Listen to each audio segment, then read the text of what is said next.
Hello again from Westminster. Well, it's time now for BBC Ask This, which is where we try to help answer your questions about Brexit and the idea of a possible early election on December the 12th. That's what Boris Johnson wants anyway.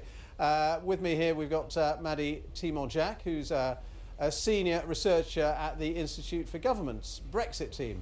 Maddy, thank you very much for being with us. So the first question comes from Tony Lake from Powys. Many call for a people's vote, others call for a general election. Why can a general election and a referendum not be combined? Well, they're two different votes. So a general election is when the population elects MPs to represent their constituencies in Parliament, whereas a referendum is a sort of vote on one specific question.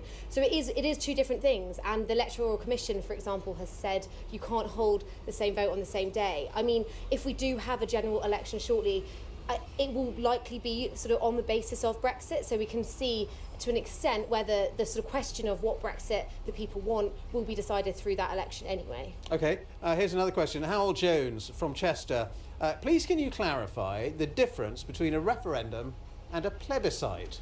They're the same thing. Yeah, that's what I thought. Yeah, two different words, same thing. I think sometimes plebiscite is used a bit more negatively, but they really are just the same thing.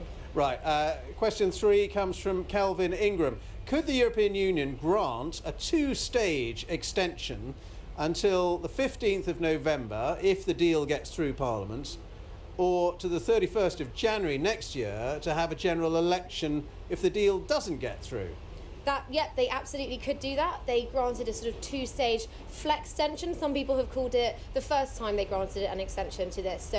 And under the Benn Act, Prime Minister Boris Johnson would be obliged to agree that extension. Now, Salma from Swansea wants to know, if we end up having a referendum and subsequently do vote to stay in the EU, would it still be under the same terms that we were in before? i.e., would nothing have changed? And will we still be entitled to things like the rebate that Mrs Thatcher negotiated? So it depends when we have the referendum. So if we have a referendum before the UK has left the EU under Article 50, then we would just be revoking Article 50 and stay on as a member as we are. If we have a referendum after we've left under Article 50, then we would have to renegotiate entry, and all of those sorts of issues would be up for grabs.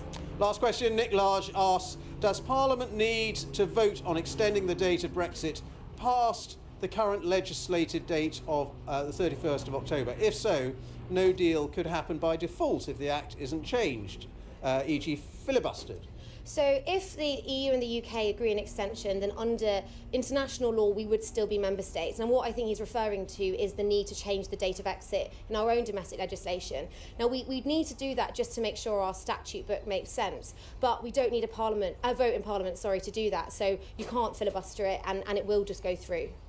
Let me just ask you a couple of my own questions, if you don't mind. So Boris Johnson pushing for this early election before Christmas.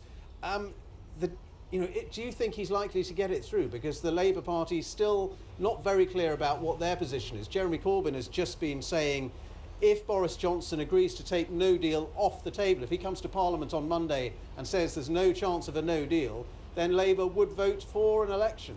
I mean, it really is difficult to say. As you say, we're not quite clear on sort of many of the parties' positions on an election. I mean, we're having a vote on Monday, and Labour and opposition parties could reject it then. But it is worth saying that really Boris Johnson has until sort of the 5th of November to hold another early election motion, and there still would be time to hold an election on the 12th of December. I mean, in terms of taking no deal off the table, it's the default under international law. I mean, he can say that he wouldn't want to take the UK out of the EU under a no deal, but you can't take it off the table entirely. It's not something you can take off the table. No, exactly. OK. And last question, just the technicalities, the logistics of having a Christmas election, December the 12th, hasn't been done for about a century. How difficult would that be? I think there are some concerns about, for example, the fact that the days are shorter, so it makes it more difficult to campaign in the evenings after work. It might have an impact in terms of whether the electorate come out to vote on the election date. I think that the reason that Mark Sedwill, Cabinet Secretary, has said that actually the 12th of December is the latest you can hold it is partly the practicalities, because there are sort of Christmas parties, people have talked about school nativity plays, but actually the places that we normally vote might not be available. So there are sort of some genuine logistical issues with holding a late vote in December. Maddy, Thimont, thank you very much indeed.